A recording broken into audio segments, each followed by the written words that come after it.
So smoking అనేది చాలా major risk factors గుండె జబ్బుకు సంబంధించినంత వరకు. ఇది చాలా నెగిటివ్ గా హార్ట్ హెల్త్ ని ఇంపాక్ట్ చేస్తుంది.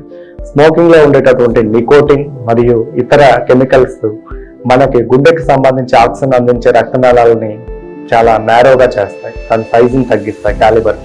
దాని యొక్క లైనింగ్ ఏదైతే ఉంటుందో దాన్ని డ్యామేజ్ చేస్తాయి మరియు అక్కడ రక్తం గడ్డకట్టేటట్లు చేసి రక్త సరఫరాలో అడ్డంకులు కాజ్ చేస్తాయి. మరియు స్మోకింగ్ వల్ల oxygen amount of oxygen the blood కూడా తగ్గిపోతుంది. సో వీటన్నిటి వల్ల గుండె జబ్బును బారిన పడే అవకాశం అనేది చాలా ఎక్కువగా ఉంటుంది. So smoking in whatever form, అంటే యాక్టివ్గా స్మోక్ చేసే వాళ్ళే కాదు, ఇంట్లో పక్కన స్మోక్ చేస్తున్నా కూడా ప్యాసివ్ స్మోకింగ్ ద్వారా కూడా గుండె జబ్బును బారిన పడే అవకాశం ఉంటుంది.